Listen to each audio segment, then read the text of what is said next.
फख्र महसूस करते हैं कि वो काली घटा भी छट गई और सूर्य उदय हुआ और भारतीय जनता पार्टी और उस समय जनता पार्टी का उदय हुआ। ये समय था।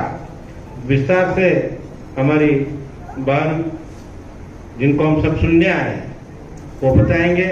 मैं तो आपको सुनाता रहता हूँ आपातकाल की दास्तान घटनाएं, पर इतना जरूर है कि उस समय हमारे कई संघ के स्वयंसेवक भी जेलों में निरुद्ध कर दिए गए थे और संघ का एक सिस्टम चल रहा था जिसके कारण जो पीड़ित परिवार थे जो जेलों में चले गए थे उन परिवारों की सूद-बूद कोई ले रहा था तो राष्ट्रीय स्वयंसेवक संघ के प्रचारक लिया करते थे। एक घटना मुझे याद आती है, उस घटना को सुनाकर मैं मेरी बात को विराम दूंगा।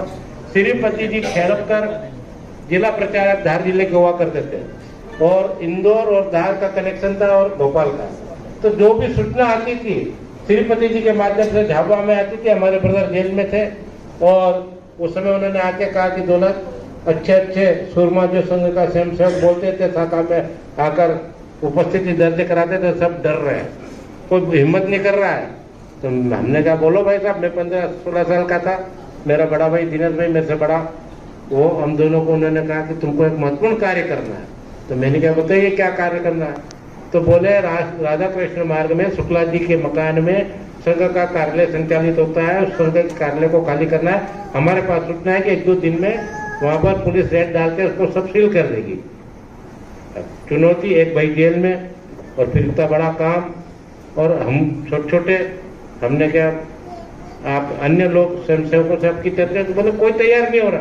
तो मैंने कहा ठीक है हम तैयार हैं, हम करेंगे ये काम। और वो मुझे समय याद आता है कि हमने पन्नालाल जी धोबी थे एक, मतलब देखिए छोटा व्यक्ति भी काम आता है बुरे वक्त। वो राधा कृष्ण मार्ग में उनकी धोबी की दुकान थी प्रेस की, और पुलिस में वो नौकरी करते थे, धुलाई का काम करते थे पुलिस के कपड़ों का।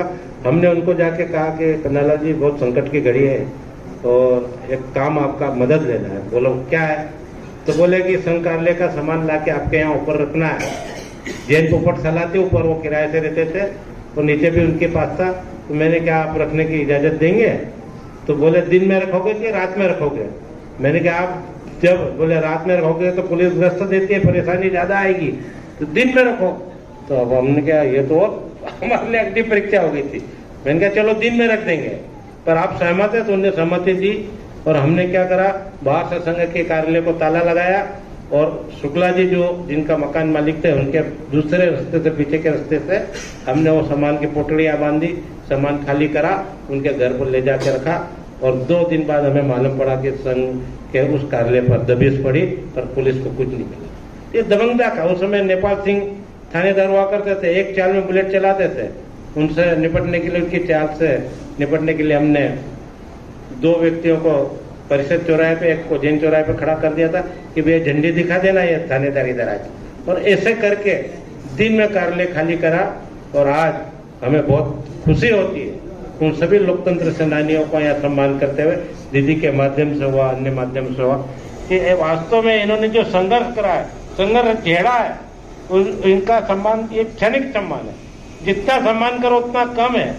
क्योंकि मुझे मालूम है किशोर कुमार के गाने भी बंद कर दिए गए थे और विद्याचरण शुक्ल ने पूरा आकाशवाणी वगैरह सब पे, प्रिंट मीडिया पे, स्वदेश पे, पांचजन्य पे, सब पे प्रतिबंध लगा दिया था। अब बहुत सारी चीजें बोल सकता हूँ मैं तो 1 घंटे तक, पर अभी मेरे को दीदी को सुनना है, मैं विशेषकर उनको सुनने आया हूँ। तो इन पंक्तियों के साथ मैं मेरी वाणी को इनाम दूंगा। आप सब भी उसमें मेरे साथ आवाज में आवाज मिलाए कि मातृभूमि से मांगे ये वर, मातृभूमि से मांगे ये वर, तेरा वे वो अमर रहे माँ, हम दिन 4 रहने वंदे वंदे।